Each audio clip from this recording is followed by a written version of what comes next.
Hola, ¿cómo están? Mi nombre es Oscar Dayacosa Páez y hoy vamos a hablar sobre la praxis del pensamiento sistémico y vamos a responder unas preguntas sobre un análisis de tres casos estudios en Colombia. Entonces, el primer caso de estudio es acerca de la gestión de la pandemia del COVID-19 mediante una estrategia llamada la estrategia PRAS.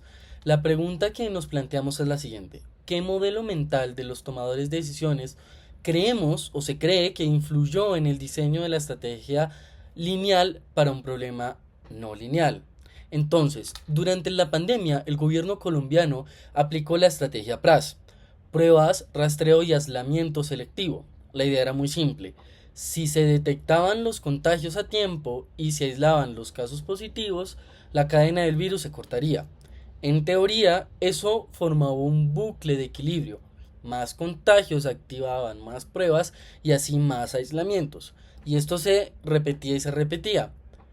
Y supuestamente esto debía reducir los contagios. Pero en la práctica de la vida real, ese bucle no fue suficiente para frenar el bucle de refuerzo del contagio viral, el del propio virus. Este que pues funciona de manera exponencial. ¿Pero por qué? O sea, ¿por qué no funcionó? Porque el sistema tenía retardos. El sistema pasaba mucho tiempo entre que una persona se contagiaba y se hacía la prueba. Iba al centro médico, se hacía la prueba, pasaba en el laboratorio y le daban el resultado. Se demoraba mucho. Entonces, todo eso, cuando se actuaba, pues ya el virus ya se había multiplicado varias veces, no solo en la persona, sino pues a otras poblaciones. Entonces, el gran problema fue que se trató un fenómeno no lineal y muy complejo con una estrategia lineal y centralizada. El modelo mental detrás del PRAS fue el clásico del comando y control: creer que desde el gobierno central se podía planear y ejecutar una respuesta uniforme para todo el país, pero pues no. La pandemia requería completamente lo contrario: una adaptabilidad, unas respuestas locales rápidas y un aprendizaje constante de la situación social, política y de salud de todo el país, que en constante cambio en una etapa de crisis. Entonces, en resumen, pues el PRAS no falló por una falta de intención, sino falló fue porque el sistema que estaba diseñando era para un mundo lineal y la pandemia era un sistema vivo, dinámico y claramente no lineal. El caso número 2 es la rotación del personal en empresas colombianas. Entonces, nos planteamos la siguiente pregunta: ¿cómo sería un diagrama de bucles casuales simple que pueda representar el arqueotipo del desplazamiento de la carga en la situación de este caso? Entonces, en este caso se analizó por qué tantas empresas en Colombia sufren de alta rotación de empleados: despidos, contratación, despidos, contratación.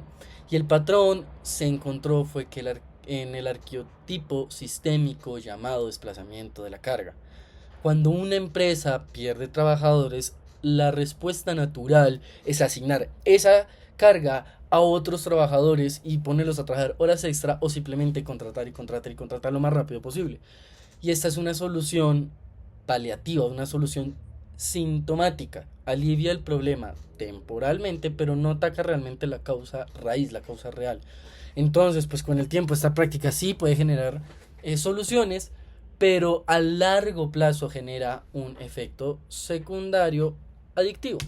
Las horas extra provocan agotamiento y estrés y más renuncias, entonces más despidos y más contratación, y los nuevos empleados, al no tener la experiencia, bajan la productividad y aumenta la carga sobre los que ya sí tienen experiencia y vienen resistiendo hasta que esos vuelven a renunciar y se crea un ciclo. Y entonces la empresa vuelve a depender de las horas extra, o de trabajadores desgastados y completamente en burnout, o de contrataciones aceleradas y tal vez a personaje no calificado.